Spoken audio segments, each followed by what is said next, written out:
আসসালামু আলাইকুম, welcome back to my channel hour ordinary days. যে ভিডিওতে দেখছেন এটা হয়তো সবাই চেনেন, এটা হলো সজনে পাতা। এই পাতার গুণাগুণ বলে শেষ করা যাবে না। সজনে পাতাতে রয়েছে vitamin C, protein, potassium, calcium, vitamin A. আজকে এই সজনে পাতা দিয়ে আমি ভর্তা তৈরি করব। এই ডাল থেকে সজনে পাতাগুলো আমি ছিঁড়ে নিয়েছি, এখন ভালোভাবে পরিষ্কার করে ধুয়ে নিব। ধুয়ে নেওয়ার পরে সজনে পাতা আমি একটা ফ্রাইং প্যানে দিয়ে দেব। তার মধ্যে দিয়ে দিব পেঁয়াজ, রসুন। এখন দিয়ে দিব সামান্য পরিমাণে লবণ। চিংড়ি মাছ দিয়ে আমি সজনে পাতা ভর্তা তৈরি করব। গরম ভাত দিয়ে সজনে পাতা ভর্তা খেতে খুবই মজা। যাদের হাতের কাছে সজনে পাতা পাওয়া যায় না তারা বাজারেও কিনতে পারেন, আবার অনলাইনেও মোরিঙ্গা পাউডার হিসেবে কিনতে পাওয়া যায়।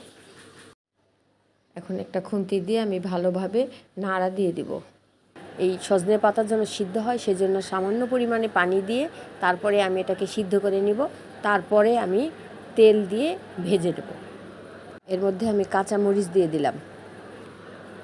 আবারও সুন্দর করে নাড়া দিয়ে দেব। আমাদের খেয়াল রাখতে হবে পাতাটা যেন সিদ্ধ হয়, সেই কারণে অল্প পরিমাণে পানি দিয়ে আমি একটা ঢাকনা দিয়ে ঢেকে দেব। সিদ্ধ হওয়া পর্যন্ত অপেক্ষা করব। পাতাটা সিদ্ধ হয়ে গেলে আমি অল্প পরিমাণে সরিষার তেল দিয়ে ভেজে নেব। সরিষার তেল দিয়ে ভেজে নিলে ভর্তাটা খেতে বেশ ভালো লাগে। শুকনো মরিচ দিয়েও ভর্তাটা তৈরি করা যায়, আমি এখানে কাঁচা মরিচ দিয়েছি। কেউ বোম্বাই মরিচ দিয়েও ভর্তাটা তৈরি করতে পারেন, সেক্ষেত্রে টেস্টটা আরও ভালো হয়। সজনে পাতা সিদ্ধ হয়ে গেছে এবং ভেজে নেওয়াও হয়ে গিয়েছে, এখন এটা উঠিয়ে রাখবো। সজনে পাতা ভর্তার জন্য আমি এখন চিংড়ি মাছ ভেজে নেব। এজন্য অল্প পরিমাণে লবণ দিলাম, তারপরে মরিচ, হলুদ দিয়ে আমি ভালোভাবে নাড়া দিয়ে দেব। তারপর সামান্য পরিমাণে পানি দিয়ে আমি এটা সিদ্ধ করে নেব। যে কোনো ভর্তাতে চিংড়ি মাছ দিলে সেই ভর্তাটার টেস্ট বহুগুণ বেড়ে যায়। এখন একটু তেল দিয়ে আমি চিংড়ি মাছটা ভালোভাবে ভেজে নেব। চিংড়ি মাছ ভাজা হয়ে গেছে, এখন এর মধ্যে আমি যে সজনে পাতা ভেজে রেখেছিলাম সেগুলো আমি দিয়ে দেব। দিয়ে সব কিছু সহ ভালোভাবে নাড়া দিয়ে একটু সময় ভেজে নিয়ে আমি ঠান্ডা করে নিব, তারপরে পাটায় বেটে নেব। এই বাটাবাটির কাজটা আপনারা ব্লেন্ডারও করতে পারেন। ভর্তা তৈরি করার জন্য সজনে পাতা রেডি হয়ে গেছে।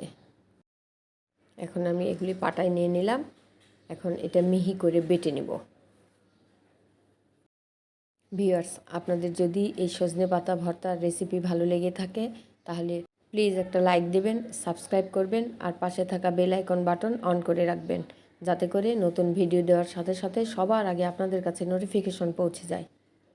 যারা এই চ্যানেলটি নতুন ভিজিট করছেন প্লিজ একটা লাইক এবং সাবস্ক্রাইব করে এই ছোট্ট ইউটিউবের সদস্য হয়ে যেতে পারেন। আপনাদের এই সাপোর্টটুকু আমাকে অনেক দূরে এগিয়ে নিয়ে যাবে। এই সজনে পাতাকে সুপার ফুড বলা হয়। আপনারা যারা সজনে পাতা ভর্তা খেতে পছন্দ করেন তারা চাইলে কমেন্ট করে জানাতে পারেন। ব্লেন্ডারে বাটার থেকে আমার কাছে পাটায় বেটে নেওয়া ভর্তার স্বাদ বেশি ভালো লাগে। ভর্তা বাটা হয়ে গেছে, এখন একটু সরিষার তেল দিয়ে ভালোভাবে মেখে নেব। তৈরি হয়ে গেছে